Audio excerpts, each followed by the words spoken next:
everybody. Welcome to Three Shades of Darkness. I am 1/3 of the shades. This is my partner and co-host, CrabCakes. CrabCakes, tell the people about yourself, man. So everyone, I'm CrabCakes. I from Rhode Island. I'm 32 years old, and I love nerd shit. There you go. I think that's the reason we're here, and you know, we're gonna be on this journey together, and hopefully do wonderful things. First and foremost, I gotta ask you, what was the anime that got you into anime?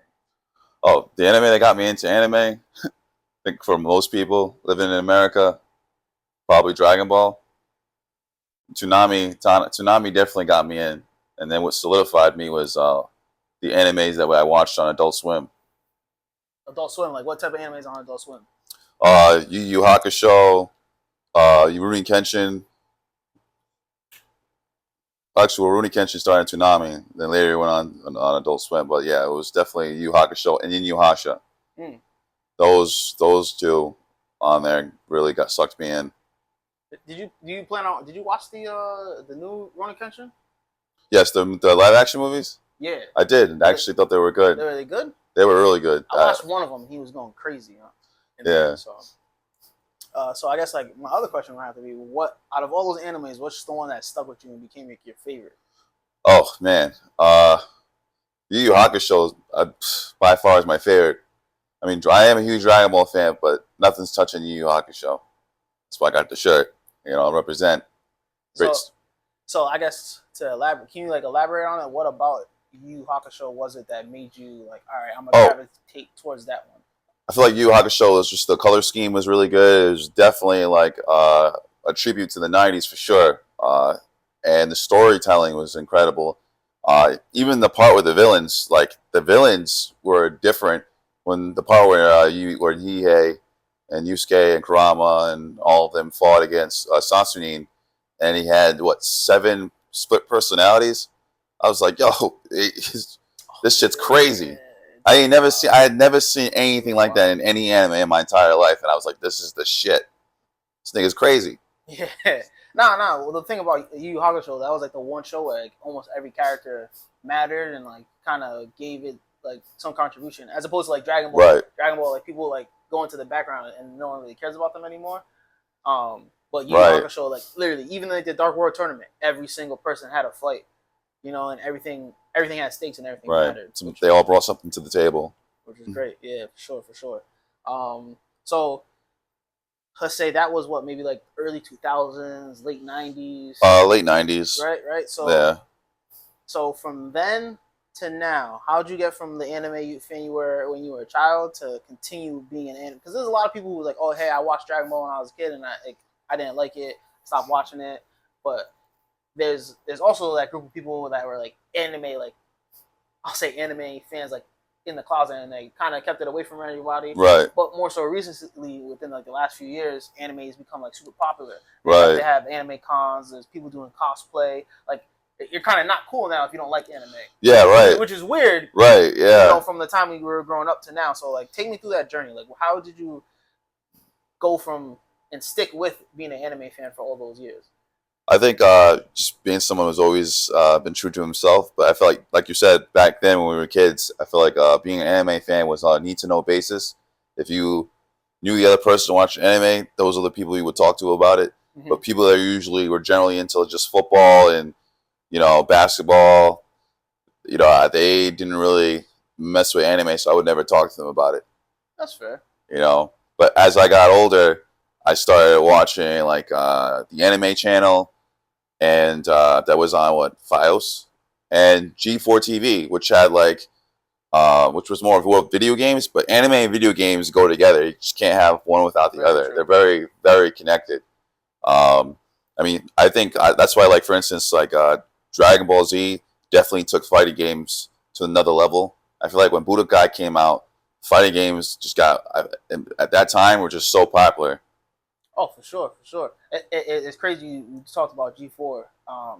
what was the girl's name? Olivia Munn. Oh yeah, right. I remember she ended her. up being in the X-Men movie, dude. That's right. She She played was. like Psylocke She or something like that. she did. She played Psylocke. No, and then so That's crazy. She kind of like obviously stayed true to herself, and then went and did all those other things. Right. But I digress.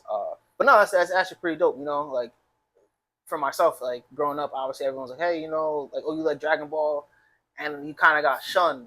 But like later in life, like I was very naive, and I'm like only like me and my 4 friends are like these big Dragon Ball heads. No one else really likes it, and then you kind of get into like the internet and see other people in the world that like it, and you're like, oh my god, like this is a global thing, right? And then like I said, over the years, it got better and better to be an anime head, which is cool. You know, not everyone has their own niche, and like it sucks because like kids suck, and we can say that you know freely. Like being a kid, people kind of pick on you, and that's how things work. But once you become adult, everyone really doesn't care that much. So it's true. Now you got anime fans. You got people who are into like football, basketball, who are also into anime, bodybuilder, people in the gym like me, gym rats watching anime, street dudes watching anime. Oh yeah, for sure. Everyone. Yeah, dude, they love Dragon Ball in Mexico, man. The cartel people will save you got a Dragon Ball tattoo on you. Right.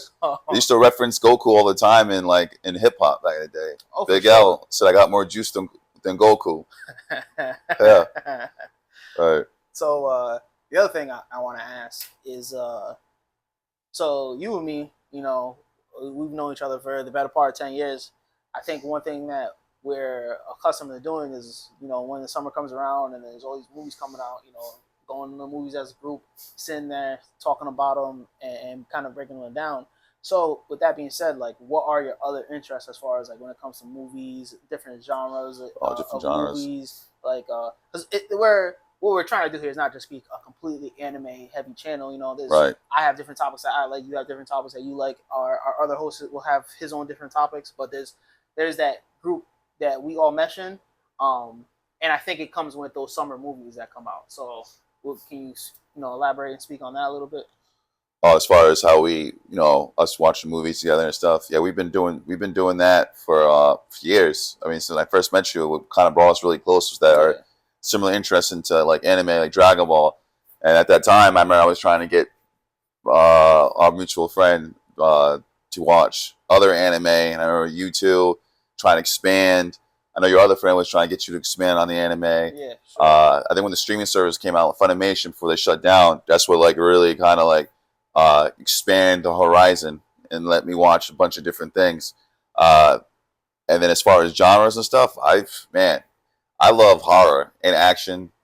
I like comedy. But horror to me is like, it's a special place in my heart. I loved getting scared as a kid, even though I didn't, But I like the trilogies like Star Wars, sci-fi movies, Alien, Predator, man, the 28 series, Zombies, probably one of my favorites. I know you don't like horror. You think it's stupid. Not a big fan. But that's my shit. You got a review coming out for that 28 years later. Oh yeah, just dropped it today though. Oh, yeah, definitely. Oh, I'm late. Yeah. So that's good. So I'm assuming you're into like Marvel and DC as well, right? Oh yeah, definitely Marvel, DC. Sure. So more so Marvel. More so Marvel. Yeah, I just feel like DC's good, but when it comes to like live action movies, they can never make a good fucking Superman movie. They always suck. All of them. All of them. Even the old ones with Christopher Reeves? Christopher Reeves was good for what it was worth back then, and then Superman was taken out by a horse. Come on, that's a personal thing, man. It wasn't even kryptonite. That's crazy. That's a crazy take. He'll always be one of my favorites, though. Nah, I would say the more, like, I'm not a big DC fan. I think those first 2 Superman movies were good. Right. Then the ones that came out like late 2000s, 2010, 2011 ish. Those weren't the greatest. With that being said, I'm not a big Superman fan. Like I said, I'm not a big DC fan either. Right. But I have hope for the direction they're going in, at least with James Gunn. Yeah, definitely. That's these trailers that have been dropping for the Superman new movie. It's just absolutely insane. It looks great. I will be attending that one. Hopefully we can sit together. Definitely be there for that. Sure. But that one's it looks great. And, it does. And you got to think about the production they had back in the 70s. They went there and made great movies, 70s or 80s, and then to kind of like make like shitty ones in the middle part of that, and then hopefully with the direction they're going in now, make great ones. Because even the Zack Snyder ones, like the Man of Steel, it was okay for what it was. Right. It like I remember watching that and like, oh, this if Dragon Ball came out with a movie, this is what it would look like. Like the fighting in that was phenomenal. The story was actually told pretty well, especially the Snyder cut for the Justice League. Yeah, that was pretty good. Crazy how they're two different movies. I watched the one that wasn't the cut. I was like, this is garbage. Yeah. And then because obviously they did that so that the kids could watch it. Mm-hmm. And then the one that was more rated R, literally, you see in the first few minutes, like the Amazonians get ripped apart and blood splattering and shit. I'm like, yo, where was this in the theater? I don't know, man. And it's 4 hours. I probably wouldn't watch it again, though. Never watching it again. No, too long. But with that being said, like, what are your thoughts for the future of like the MCU? Because went and watched the Thunderbolts a couple weeks ago. We got Fantastic Four coming out in a few weeks. Obviously, they got Robert Downey Jr. coming back as Doctor Doom and all that other stuff. Like, so how do you feel about the state of the MCU right now compared to, I would say, like a few months within the last few movies that have been released? Do you feel? Actually, I'll frame the question like this: do you feel that the MCU is in a good space right now with the last two movies that came out, or are they still in like that downward trajectory? I think they're moving up because I think a lot of people probably thought. I mean, I know I did that. Maybe Thunderbolts was going to be maybe too woke. I guess like kind of what they did with She-Hulk. I thought they were going to kind of make it like too weird. Yeah. But they didn't. They did. I honestly think they did a great job with the movie, and they think they gave a lot of the characters justice, except for Battlefield Taskmaster. They got rid of him. Probably make another return.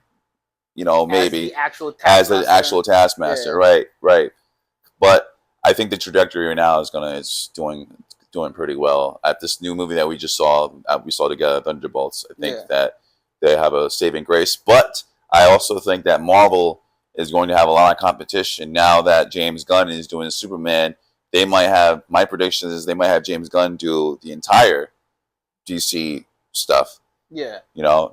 I think he's like executive producing, so he's like overlooking it kind of. Because he did Guardians of the Galaxy too, and no one thought that was going to be good in the beginning, and that did phenomenal. Every single one of those movies did great. Has never disappointed. Yeah, and he took a bunch of no-name heroes and made them into household names, Right. No, he really did. Because I remember before that movie came out, I was like, who the hell are these guys? Right. And then now, hey, you're always thinking what's going on with Star-Lord, Gamora, Drax, Rocket Raccoon. Right. Kids love Groot now and all that other stuff. So right. That was the only person that I knew from that group was Groot. I knew one of the comics I read, it was like Venom was one of the members too. I think it was Agent Venom. But Groot was someone that I've seen before in Marvel Comics. He was part of the Holland Commandos. Oh, okay. Yeah. Nice. So you actually bring up another good point. That's a great segue into our next topic. From what I remember, you love comic books. That was like kind of like a big thing for you. You've always been into reading comic books. So can you kind of expound on where your love for comics like started, and then like where you are at now when it comes to comics? Oh, so yeah, I started when I was a kid. Definitely, my mom had these comic books that my older cousin had, and she gave it to her. And then she gave them to me, and I read them. They're comic books that are from like some of them from the 60s, 70s, 80s. Oh, so like the old school, early Marvel, DC, and there was a few DC movies, DC comics he had. Yeah. Like some of the ones that I had read were like one from Alpha Force. I think it's called Alpha Force, where because I remember when was it Wolverine Returns or something with video game when X2 came out. They came out with the Wolverine game at that time, and I remember Wendigo was one of the villains, and I also remember Wendigo from the X-Men series. Yeah. But when you read the Alpha Force, I think it's called, Wendigo is actually on that team, and he's actually a good guy. Oh, it's crazy. Right. And I didn't know he's been a part of X-Men for that long. Yeah. So it's kind of like threw you off. Yeah, it threw me off. And when the X-Men, the animated series, Spider-Man the animated series came out, it added like more things that added more fuel to my like what's the word, my dedication to comic book stuff. Okay, great. Because like I've been like back and forth with the comic book thing. I picked up a couple here, few and far between. But the comic book world is completely different from like the actual things they do in the series, right, and within the movies. So it's kind of great to have you a part of this team because you have the extensive comic book knowledge so we can go into like deep dives like in the future about like what is going to happen in the future of certain movies and MCU shows. Right. Like a recent comic book I finished was like Spawn. Yeah. Spawn in pages 1 to 50, pages 1 all the way to page 100. It's the first condominiums. Oh yeah. Great story. Oh, so you touch upon like so you like Image Comics as well, like that? I do. Sorry, that's a good topic right there because like I have a comic book myself that I'm actually promoting. That I'm working on. It's almost done. Full Moon Nightmare. You'll be seeing it soon, hopefully. It's horror-based action. It's inspired by a lot of things I've watched and seen. But if I were to be a part of a comic book studio, like brand, it would probably be either Dark Horse Comics and maybe Image. The reason why is because I do like Marvel and DC, but I feel like they're more censored. When you read a Dark Horse comic book, it's more uncensored, unrated. There's more nasty things that go in there, things that you can't really talk about if you're in Marvel or DC. Yeah, they censor you. Sure. But and like I've read because Invincible is Image Comics. That comic is absolutely and utterly gory compared to most of the mainstream comic that you see. I would say Marvel can get pretty gruesome if they really need to, but from like the actual scale and level that Image Comics will go through to make you understand, hey, this person is dying, it's pretty impressive. Right. They give the creators a little bit more freedom, right? Because you don't really see too much like nudity and things like that in like Marvel or DC. Yeah, for sure. So in closing, I gotta ask, man, because we've been talking about doing this thing for a while, kind of making our own lane to talk about the things that we like. So what would you say is the reason that you want to do this podcast thing here? The reason why I want to do this podcast is that I see a lot of people doing it, but I feel like even though there's a lot of people doing this, everyone has a different opinion. And I think people, always want to see what someone's opinion is on a topic. And you might watch one video and be like, you know what, I don't know if I really resonate with that person. So it gives you like a lot of options of podcasts and stuff that you can watch to resonate with. Right. And sometimes another thing that I don't like is like, there's just certain like channels that I watch. And let's say, for instance, the movie Mortal Kombat, right? Yeah. So guys that I see doing reviews on Mortal Kombat, and then some of them I feel like, dick ride a little bit. They're kind of like, you know what I mean? Like they say they're not getting, money in their pockets, but from those companies, but yet they're getting early release games and everything from those companies because they're always promoting. So now they're giving them their movies good reviews when we all know as Mortal Kombat fans who've been playing it since the first one, that new movie sucked ass, but someone who's getting money in their pocket is not going to say that because then they might not get those early release games. So two things. One, I can't agree with you on that take completely that movie sucked ass. The fact that they brought in a new character I didn't like because like, this guy's not in the games. Who is this guy? But I thought the movies were good, especially how they did the fatalities and stuff like that. But hence why we have like a lane like this where we can, debate healthily about it. Secondly, bring up a good point about obviously Mortal Kombat. You're an avid fighter game player. Like, like I think you're one of like the better fighter game players that I've like come across in my life. Oh wow. No, like, and that's like that's pure honesty right there. Where did that like little bit of like yourself come from? Because like I remember back in the day playing like Injustice, and like I thought I was the shit until I played you, and I'm like, yeah, I'm not nowhere close. So you know what I'm saying? So like where did that like love for like I'm assuming it came from Mortal Kombat, but like Well, so what happened was when I was a little kid, I always loved watching kung fu movies. I was learning to do martial arts. Okay. Jackie Chan, Bruce Lee, and Jet Li. I'd always watched it as a kid. So whenever fighting games came out, I loved them. And one of the first fighting games that I actually owned was actually my older cousin's, and it was Tekken on PlayStation 1 when that came out. Oh, And even before that, first fighting game that I kind of played was Street Fighter and Streets of Rage. Okay. And that, led into Tekken. PlayStation really changed the game for fighting games. And then Tekken and Mortal Kombat at the arcade. That's what really sucked me in. And I've been a fan of Mortal Kombat and Tekken my entire life. That's and awesome. Then Injustice came out. And so how do you like... because they just dropped the trailer for that Marvel's Rivals. No, not Marvel's Rivals. I forgot what the name of it is, but it was like a Marvel fighting game. It's made by Arc Systems, the same people who made Dragon Ball FighterZ. So are you excited for that? I'm definitely excited for that. Because it brings in two things that you like together, just matches them. Right. You know what I'm saying? And, exactly. And it's not like a gimmick gotcha game. It's a pure, hey, it's a fighting game. We just have Marvel characters in it. I'm excited because every time we see usually like a Marvel fighting game, it's always Capcom. Capcom's always doing Marvel versus Capcom. Always. I know that NetherRealm Studios is trying to do a game where it's Marvel versus DC because now they have some DC characters. That'd be cool. Ed Boon is literally trying to work something out. He's not giving us too much detail, but there is a possibility that we might see a Marvel versus DC finally. That'd be amazing. In a video game. That would be the best-selling fighting game ever if they do it. So were you not a fan of the Marvel vs. Capcom game? I played them. I remember on what was it? Remember, Sega Dreamcast? Dreamcast, yeah, Sega Dreamcast. Yeah, I remember I had that, and I would play Marvel vs. Capcom. I liked it, but it's a different style compared to like the games that I'm used to playing, like Mortal Kombat and Tekken and Injustice. It's cool. It's like Soul Calibur. Soul Calibur's fight mechanics is really different.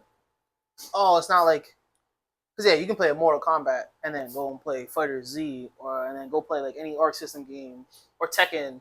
You know what I'm saying? And right. It kind of mirrors it to some degree. So like, and then if you go play something like Soul Calibur, it's different, yeah. Different. Like the mechanics are different. I get that. Like Marvel vs. Capcom, like a lot of Capcom games in general, their fighting mechanics are all pretty much the same as Street Fighter. That's fair. That's a fair. But those things, the thing about those games were great back in the day because you have like Spider-Man versus Iron Man and a bunch of like random other characters. It was cool to like play as a kid. That's a game that they need to come back out with. No, Marvel vs. Capcom, I'd play that and saw blue in the face. For real, like I haven't. Yeah. Like that was like that fighter game. I'm like, oh, this shit is cool. This is dope. But with that being said, I think we're gonna close here, man. Do you got anything else you want to say to the people? Please like and subscribe. All right. Please like and subscribe. Thank you for tuning in. We'll be back with more. This is the 3 Shades of Darkness. Welcome to the dark side.